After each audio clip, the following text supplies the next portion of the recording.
Hello everyone, how are you doing today? I hope you're doing excellent because we are going to be talking about high lift devices. Woo! For the last time today, well not for the last time, but energy added devices is going to be our third video in the series. So wow, thanks for sticking around if you have seen all of the videos. So I won't waste any more of your time. Let us dive into the first one, and this is slots. Okay, so slots are, if you have an aircraft's wing, you basically have this sort of region up here, and this is permanent. That's the key to remember with slots, they're permanent.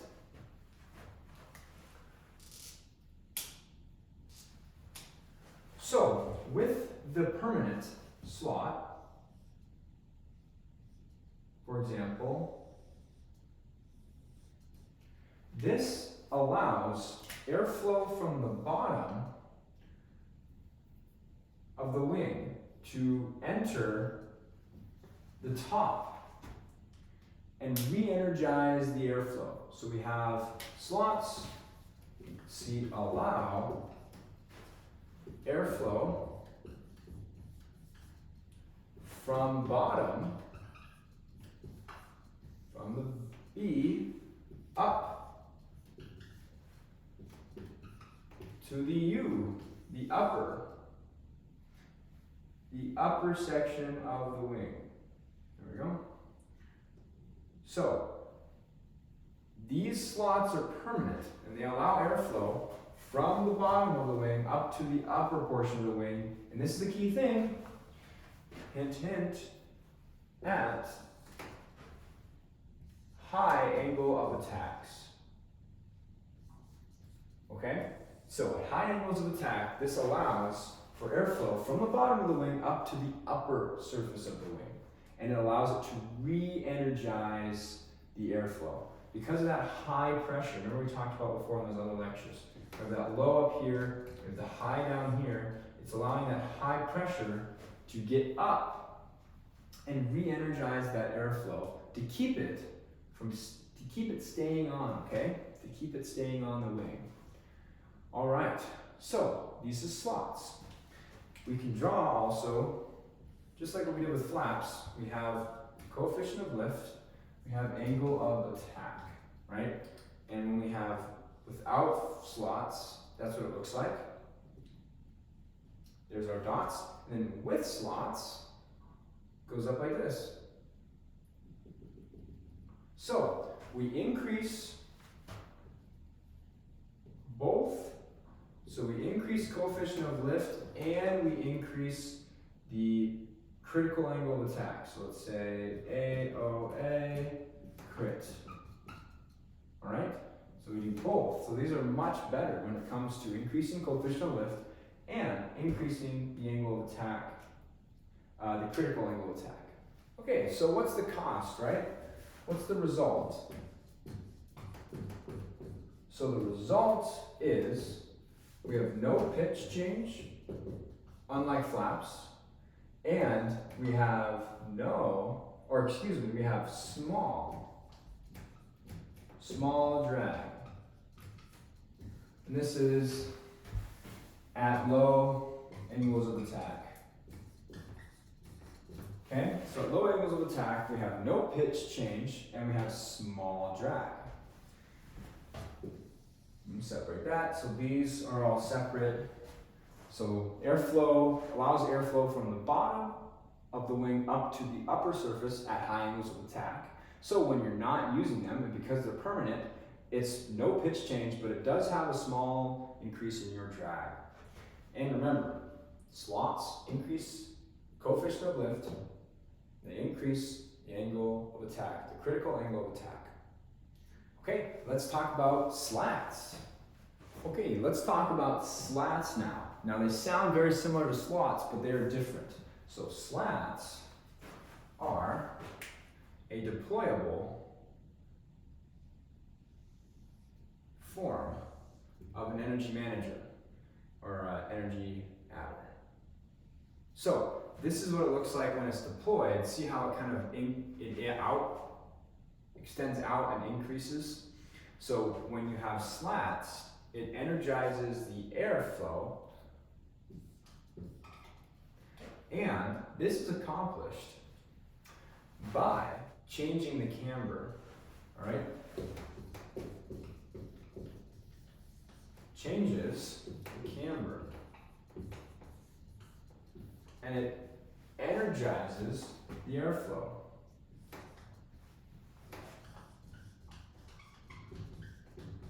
Energizes the boundary layer is the really correct term. Okay? Boundary layer. Okay, sorry for the handwriting, but basically what it does, it changes the camber and it energizes the boundary layer. And this is deployable, all right? This is the key difference. Deployable. So this is deployable. And just like what we saw with our other slots, this also has an increase in the coefficient of lift and critical angle of attack. So we have our normal, increasing that up to our critical angle of attack under normal situations, and then that is with slats engaged. So it increases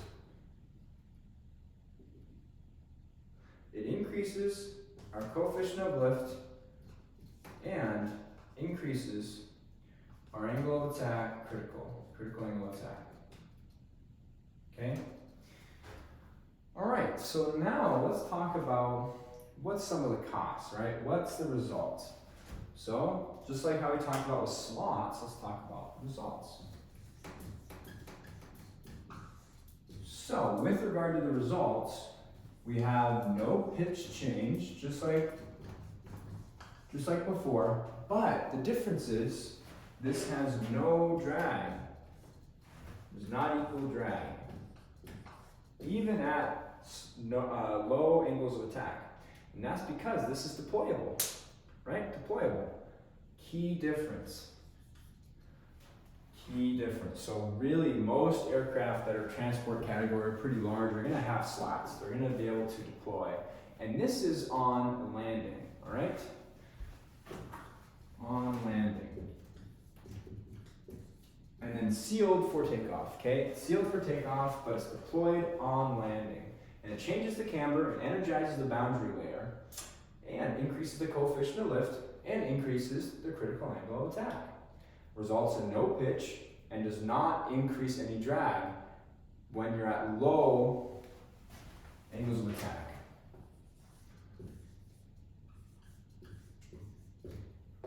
All right? So this is slats. So now let's talk about the last one, or excuse me, second to last one. This is vortex generators.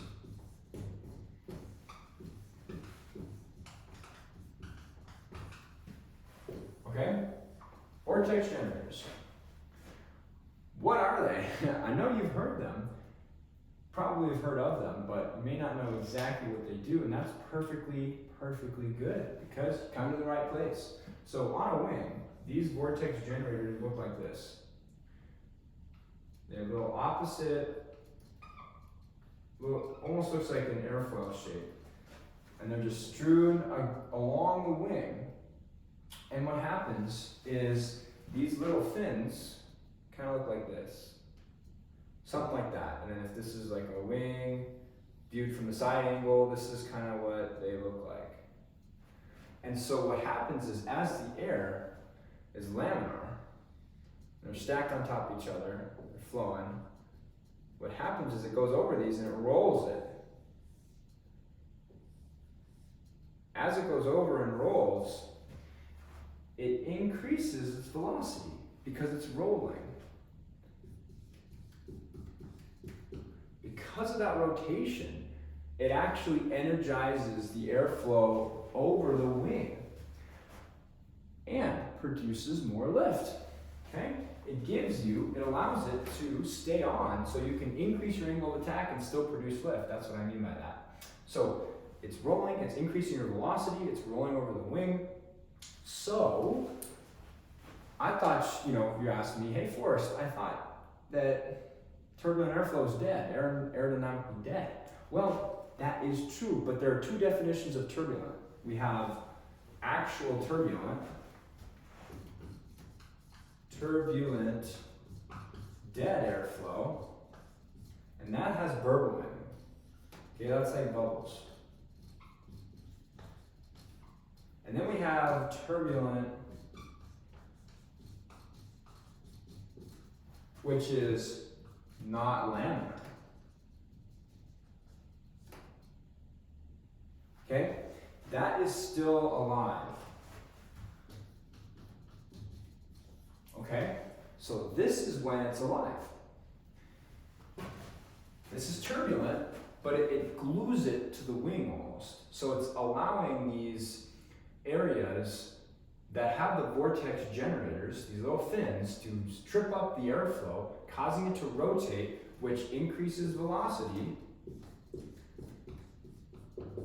which in turn energizes the wing.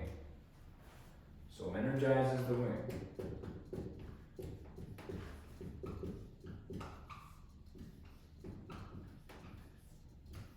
All right, so it energizes the wing, and it's not dead airflow, okay? It's very much alive. So even though I say turbulent, it's still alive in terms of the airflow.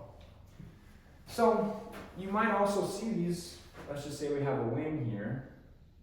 It's like a nice long, got the winglet, and then we have the fuselage, but then we'll also have the engine. Now sometimes on the wing or on the engine, you'll see these little fins. And those little fins on the engine are actually doing the same exact thing. They're hitting it and then tripping it, causing turbulent airflow. But it's alive. It's not laminar, but it's not bubbles, okay? It's not burbling, it's just increasing velocity, all right? Increasing its velocity, which is energizing the airflow. So, let's take a look at our graph. We have coefficient of lift, angle of attack, and same exact thing with all the regular ones. There's our normal, and then with vortex generators, it increases it. So increasing coefficient of lift, and we have increasing our angle of attack crit. All right? So these are some things about vortex generators that we need to be aware of as pilots. It's re-energizing the airflow over the wing. All right, so the next one we're going to talk about is what's called boundary layer control.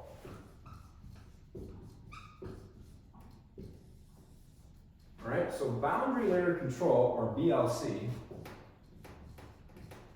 for short. Let me make this that. Okay, so boundary layer control is essentially adding suction to keep the airflow on the wing itself. So imagine we have a wing here, and there are tiny little dots everywhere, little holes all over the whole wing. So that's propagated the whole wing over. And as the airflow goes over it, we know that it's laminar and then starts to become turbulent to a point, right? So with suction, so this is without, and then with, we actually get something that looks like this. Comes out and then goes much more and then starts, becoming turbulent. But that area, well, there's my pen, this area is with boundary layer control. So essentially, it has suction that that keeps the airflow on the wing.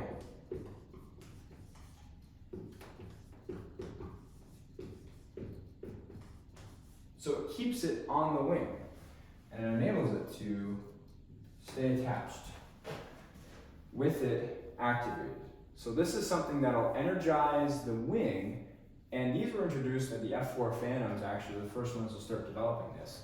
And you'll see them too, that even on airliners, you'll see, you know, let's say we have a big wing, or sorry, excuse me, big tail, right?